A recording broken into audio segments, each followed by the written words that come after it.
Hey guys, this is Camfrey15 and I'm back at it with another video for you guys. And I'm back with another Black Clover arc review.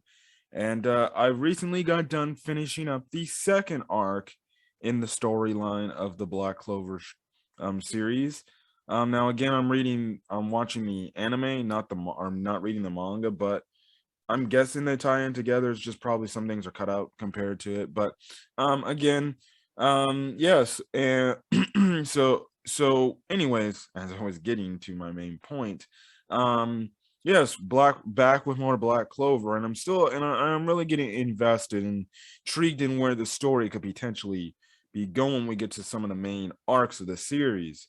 Um and the arc we're covering in this video, as I get to my notes, is the dungeon exploration arc. Um, which, well, Asta and company go into a dungeon and they look for this treasure before this other kingdom that shows up in the dungeon gets there and then finds the treasure. Um, Now my whole grand thinking of this arc, um, I thought it was a pretty solid arc. It's not like the greatest arc, nor is it the worst. I think it's just a solid arc. Nothing too groundbreaking happens other than Asta and Yuno's, I guess, spells they got at the end of this arc, as well as obviously the threat about, I guess, the Diamond Kingdom being a thing, that might end up in this they end up a future antagonist in the storyline. I think they do a good, I will say, I think this arc does a good job at explaining characters' backstories like Luck and Mars, and how they became the characters they are, or they were when we first saw them and stuff like that.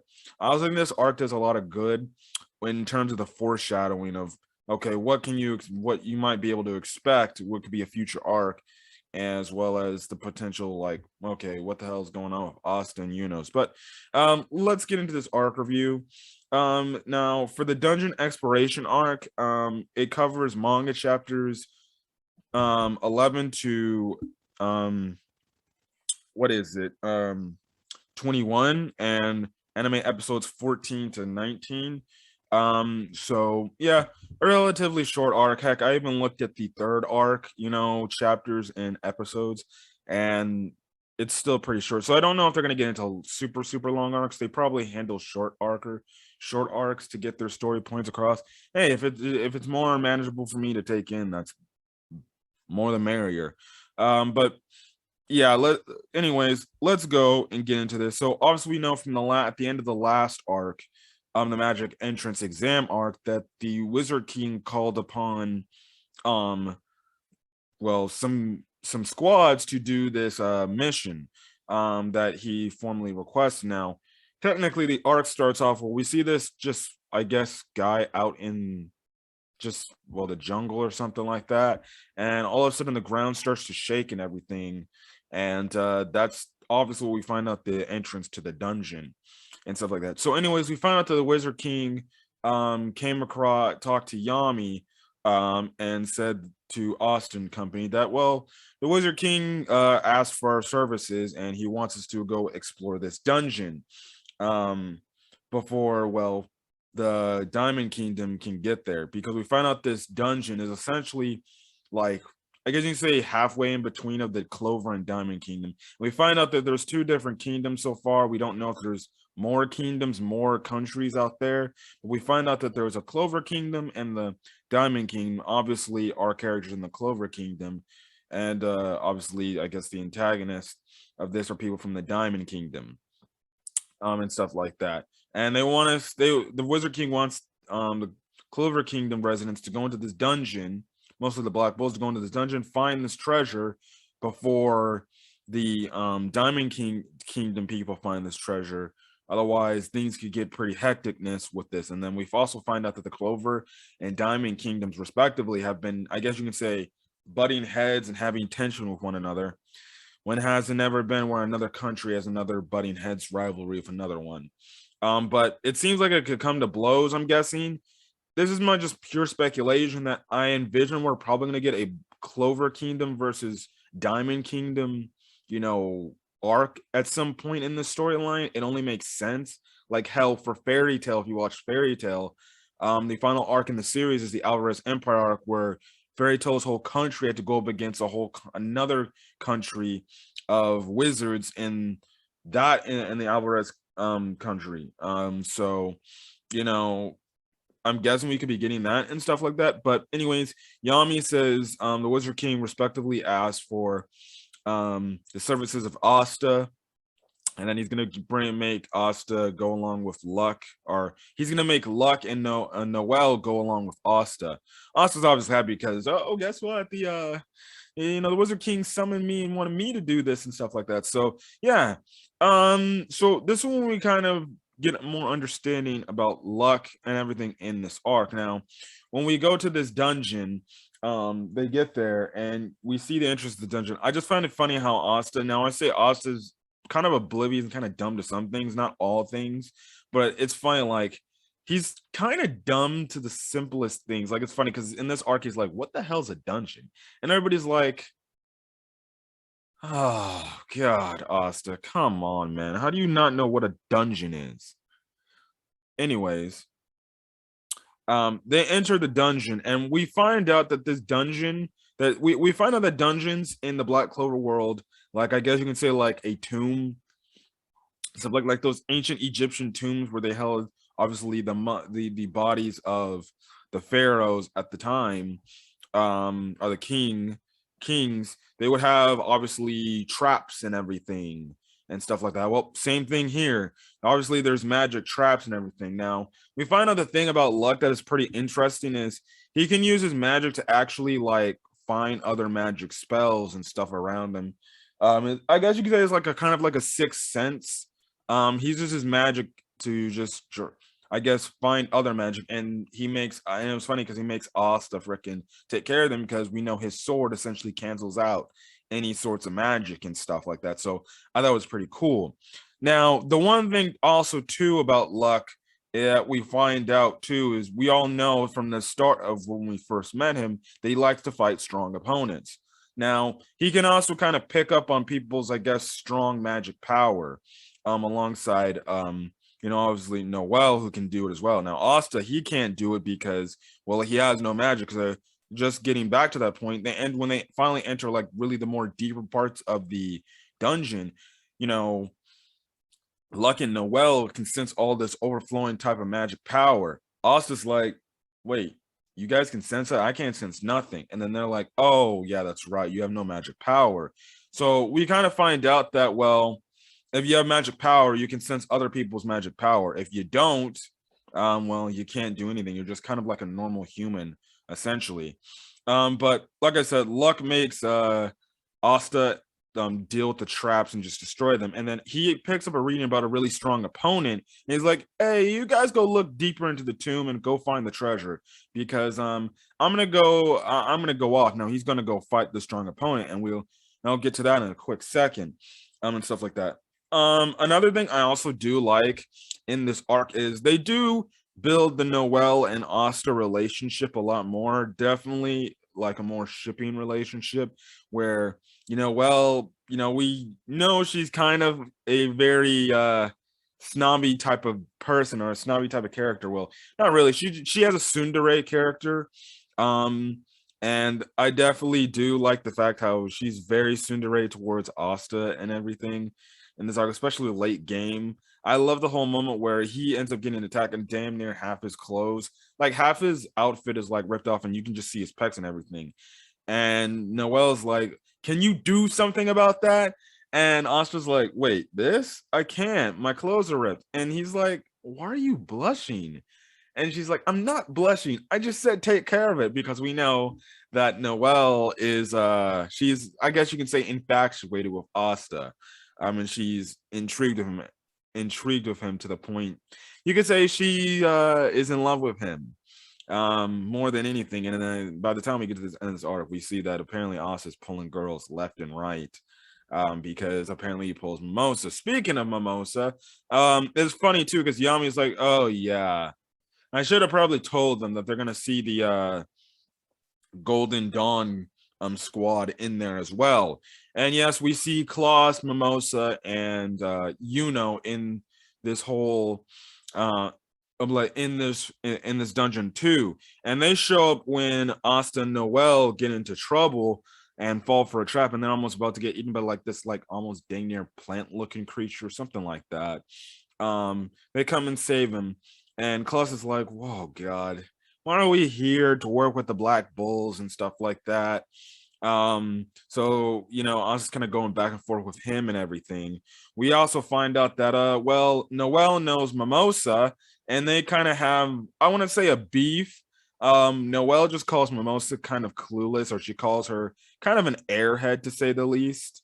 So you kind of get more of that whole thing. And we also find out that Mimosa, well, we already knew this. We find out that Mimosa is kind of a Noel, what is another, again, a noble, but we also find out that she is Noel's cousin. So that's very interesting. That well, the cousin, we have the cousin of Noel right then and there, and they've known each other since they were kids. Anyways, Klaus says, listen, we're gonna find the treasure first, and there's not a damn thing you can do to capture us or anything. So, anyways, what happens is they go on and they go find this gate, and then that's when they end up getting attacked by the character later, Mars. Now, shifting before I get back to the Mars stuff and everything with that whole situation, Luck actually comes across some Diamond Kingdom members, and one of the members he goes up against is Lotus Humalt. And at first he Luck fights kind of, I guess you can say, his henchmen, and then that's when they fight between Lotus and Luck. Was a pretty good fight. We find out that Lotus has like, his magic revolves around like, I guess, black smoke or something like that. So essentially, I guess in a One Piece terms, it's like he's like a Logia user. But we find out during this fight, we have this whole thing where Luck, as he's fighting, he looks more intense and looks more crazy and looks more possessed. At the same time, he's hearing this voice, which is his mother, saying, you know, you have to win, you know, Luck, you have to win, and stuff like that. And we kind of get into Luck backstory, where essentially, you know, he was kind of living with his mom, and you know, when he went to school, he beat essentially a noble, and it shocked everybody in their school. Now, it kind of scared people off because he had this weird, obnoxious look and this really crazed look on his face. And when he went back to his mom's like, you know, congratulations on winning. You know, it doesn't matter, you know, what you have to do whatever you can to win, you know, just win and win for me and stuff like that. But we find out that you know, when he and his mom were kind of traveling, his mom passed away, and it kind of traumatized him. And the thing is, you know, Luck's whole thing is he wants to win for his mom, and that's why he has this crazy persona and stuff like that. We also find out too about Luck is that essentially because of his ability as a wizard, he's really good that damn near any of the squads in the Clover Kingdom wanted him. The only reason why they didn't take him, only the Black Bulls took him, was because of that crazed personality he has, the fact that he really doesn't listen well to directions and stuff like that. And that's why none of the other squads took him into their squad, even though you see with Luck, oh, this guy's legit. He's actually like damn near helpful, and stuff like that. But then during this fight with Lotus, sorry for that, guys. Weird cut there. Something happened when I was recording this video, and I hate it. But anyways, as I was saying, um, yeah, that was the whole thing with Luck. The fact that, you know, he wasn't realizing that he needs to fight, you know, together with his friends instead of fighting by himself, because you're better with friends, you're better with people more than you are alone. So I like that whole lesson. And when Luck finally gets that, he realizes like, okay, yes, I should fight with my friends and stuff like that, you know, and stuff like that. His whole mantra was the fact that, you know, he wanted to win because, you know, he needed to make this up. to his mother and stuff like that. But he understood, and I like that whole thing there. Now, how they somewhat defeat Lotus, well, really Lotus gets away, but how they somewhat defeat Lotus is from the standpoint that, well, they essentially work together. Luck kind of forces him in a little bit with Noel to clear out the smoke a bit, and then Asta comes in, eventually gets a hit on him, but then Lotus ends up getting away. Now, when we shift over to Mars, Mars is a very interesting character to say the least. And he starts fighting Mimosa. Well, at first, he badly damages Mimosa as they get to the gate. So Klaus and Yuno have to fight him, and they're having a pretty tough time with him because he's that strong. Now, Mimosa, she starts to heal herself, and she's kind of just out of commission for the time being. So what happens next from the standpoint is that Yuno and Klaus, they try to fight him, but Mars is putting up a pretty damn good fight. Eventually gets to the point where Klaus gets taken out. Now he's still there. He's kind of just like, I guess you can say, the narrator of the fight. So Yuno starts fighting him, but it gets to the point where Yuno's pushing him back pretty damn, easily. No, I wouldn't say with ease. Like, he's obviously working to push back, but is actually kind of struggling to fight him. And we kind of find out some more interesting things about the Diamond Kingdom, especially when Asta shows up. But we find out about the Diamond Kingdom. They essentially, I guess you can say, they're warriors aren't, like, I guess you can say, somewhat artificially made, but they have really strong wizards in their kingdom and stuff like that. But anyways, back to the fight. It gets to the point where looks like he's going to get killed or something like that, and then Asta comes out of nowhere. He takes the fight and he starts fighting Mars. And throughout this entire fight, the one thing that has been consistent from the standpoint is Asta keeps bringing up the fact that he's going to fight for his friends and stuff like that, because we see Mars, he's the type of character that's like, okay, the weak needs to be cold, only the strong can survive and stuff like that. And this is kind of the reasoning why we get this. So we get a pretty emotional backstory with Mars, where when he was a kid, he had a childhood friend who they both aspired after they get out to go explore the world when they're free and everything. But we find out, along with the whole how the Diamond Kingdom handles their whole routine, we find out that, well, when they're kids, to see who the strongest wizard in a group of wizards they have in their kingdom, the Diamond Kingdom essentially makes these kids fight each other to the death. And that's what happened. Mars had to fight a bunch of other kids, including his childhood friend, and had to kill them to be the last one to survive, to be able to get out and be free. Well, I guess you can say be free in terms of doing what he freely wants for the Diamond Kingdom and stuff like that. And his friend was the last person standing, and he had to forcibly kill her. Otherwise, she was going to kill him, because it was to the point where she's like, I'm sorry, Mars, but I have to do it. I have to kill you. And he impales her, and she's dead, which is pretty damn tragic. And you kind of feel for Mars as a character. You're like, these Diamond Kingdom people, they're just kind of messed up, and they're kind of fucked up in the head. Like, why would you make kids fight each other? At the same time, you make these kids fight each other. On top of that, you say you guys have to kill each other. So these kids who've been just training their power and stuff like that, who've just been training to understand to use their magic better, essentially are forcibly, killing themselves when they get whole huddled up, just for them to see, who the strongest is. That's why I have a feeling like we're gonna get a freaking Diamond King arc at some point. I just have a feeling we are gonna get a Diamond King arc. But that's the thing, and everything. So it's crazy. Also, in this fight, when it looked like Asta first defeated him, he comes back and he uses, his magic, which is like diamond magic in a way. But he's also using fire magic too, and he's using his fire magic to heal himself. Um, my goodness. Hold on a quick second. Okay, sorry, there was a lot of slowdown here, so I had to do something. But yeah, going back to that whole aspect, it's kind of messed up that they made them kill each other. So, anyways, you know, going on, and like I was saying, Klaus is seeing that okay, he just has his regular magic he's using. Then he's also using fire magic on top of it. Now he's using his fire magic to heal, which we find out in the backstory.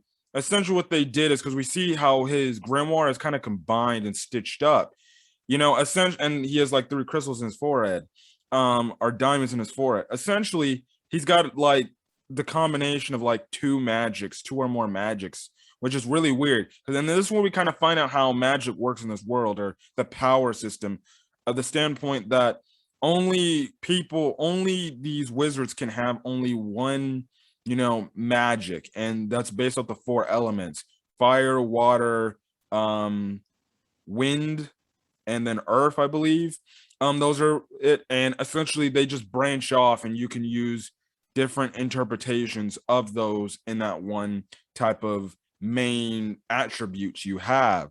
Well, we see Mars here is doing just I believe diamond would be, I would guess, considered earth magic alongside fire magic. And Klaus is over, he's like, that should not be possible. Like, that's literally, impossible. So it gets to the point where, well, guess what? Oz getting beat down pretty dang badly. But then he comes back and he ends up defeating Mars. So eventually what happens is they go into the treasure vault. They see all this treasure. Now, comes across this scroll with this weird writing he hasn't seen before. And then when he opens it up, it just goes away and it's gone. He's like, what the hell happened there? In the meantime, Mars comes back, and he's ready to fight again. What happens is he gets in another fight with Asta. Now what we find out, before he starts to clash the third time, he figured Asta out, and he figured how Asta's sword works. So the thing is, when he came back the second time, he sped up his attacks, so Asta couldn't be able to, well, guess what, attack him back, or get him back and attack him with ease. So what happens is something happens to where Asta like shrinks down his sword, and his sword's a lot more lighter, so he can be able to do it faster, and he's managed to get some blows in. Also, the same time, Noel gets attacked and she gets brutally injured. Mimosa's standing there, or Mimosa starts healing her, and a part in this fight, Noel encourages Asta, saying, "You're the only, commoner I've accepted, so you better win," and stuff like that, which, again, I do like that whole aspect there, that their relationship is nice and solid, where she has trust in him and he has trust in her because that's his friend, and stuff like that. So all of a sudden, Asta freaking fights him again. This is the second time. I kind of skipped over something. I totally forgot about this, but he fights the second time, and then all of a sudden, through Asta's sword, he's able to channel freaking magic, and it's water magic, which is obviously Noel's attribute. So he managed to do that. That's what gets rid of the flames, and that's why I said it looks like, oh, he's defeated everything. Again, he comes back. Asta tries to fight him again, but then the thing is, Asta's kind of down for the count because he got impaled with one of his diamond, I guess you can say, crystal-like swords. So Mimosa's over there healing him. Now he comes back the third. Now Mars comes back the third time, and it looks like he's gonna kill Asta and Noel. Now Klaus, and trying to break out of this, but they can't. Now does break out, and all of a sudden it gets to the point where he's almost too late to get there. But all of a sudden, time just randomly stops or magically stops, and just looking around. He's like, "What the hell's going on?" All of a sudden, he turns to his right. He sees this like little green fairy girl. We don't know what this is.